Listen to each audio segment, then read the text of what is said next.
The storm could regain strength and hit the Florida Keys as a Category 5 hurricane, the most powerful designation by the National Hurricane Center, with sustained winds of 160 miles per hour, 258 kilometers per hour. The United States has experienced only 3 Category 5 storms since 1851, and Irma is far larger than the last one to hit the United States in 1992, Hurricane Andrew, according to the Federal Emergency Management Agency, FEMA. We are running out of time. If you are in an evacuation zone, you need to go now. This is a catastrophic storm like our state has never seen, Governor Rick Scott told reporters, adding that the storm's effects would be felt from coast to coast in the state. A total of 5.6 million people, or 25% of the state's population, was ordered to evacuate Florida, the Associated Press reported, citing Andrew Sussman, the state's hurricane program manager.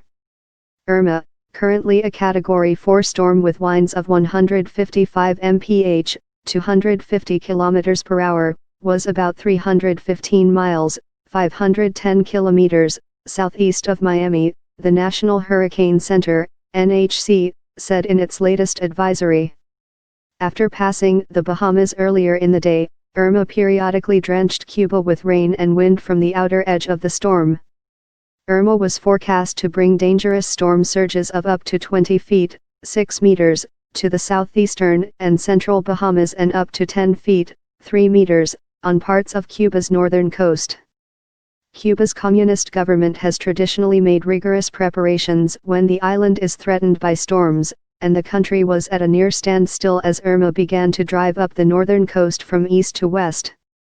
Irma was forecast to move closer to land as it passed the center of Cuba later in the day and on Saturday, when it could seriously damage resorts on vulnerable keys. Tourists, and even the dolphins that entertained them, were evacuated. The storm was then predicted to veer north, sparing western Cuba and Havana. In the Cuban fishing town of Cay Barrion, residents secured their roofs and moved belongings from low-lying coastal areas to houses higher up inland as the skies clouded over. Most said they were worried but well prepared. Residents in the central province of Camagüey hunkered down on Friday night for the arrival of the storm. There are really strong gusts of wind. It is pouring off and on, and the lights are out, Anaida Gonzalez, a retired nurse, said by telephone. Don't be complacent. Irma was set to hit the United States 2 weeks after Hurricane Harvey struck Texas, killing about 60 people and causing property damage estimated at up to $180 billion in Texas and Louisiana. Officials were preparing a massive response, the head of FEMA said.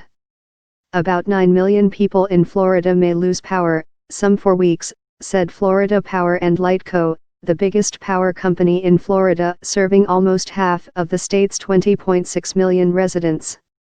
Amid the exodus, nearly one-third of all gas stations in Florida's metropolitan areas were out of gasoline, with scattered outages in Georgia, North Carolina, and South Carolina, according to a retail fuel price tracking service.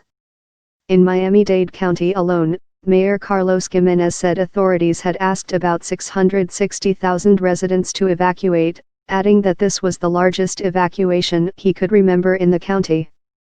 People seeking shelter recalled Hurricane Andrew in 1992 as they braced for Irma. I'm scared because it is bigger than Andrew, said Ann Samuels, 49, as she arrived to the Robert Morgan Education Center. On the short trip from her home, she said her mind went back to 1992 when Hurricane Andrew forced her and her 2 young children and 8 others into a closet. They say to not stress and not worry, but how can you not, she added. Steve Ortega, 29, decided to go home after peeking into the packed shelter. He was 5 years old when Andrew damaged his home. I will never forget the noise. That was the scariest thing I ever heard in my life, adding he was worried but optimistic his home would remain standing through Irma. Mandatory evacuations on Georgia's Atlantic coast and some of South Carolina's barrier islands were due to begin on Saturday. Virginia was under a state of emergency. the governors of North and South Carolina warned residents to remain on guard even as the storm took a more westward track, saying their states still could experience severe weather, including heavy rain and flash flooding, early next week. On Wall Street, the S&P 500 ended slightly lower as investors braced for potential damage from Irma as it moved toward Florida. Many economists are predicting that third-quarter gross domestic product will take a hit due to the hurricanes. Hurricane Jose reaches Category 4 as it roared in from the east. Irma ravaged small islands in the northeastern Caribbean, including Barbuda, St. Martin, and the British and U.S. Virgin Islands, flattening homes and hospitals and ripping down trees.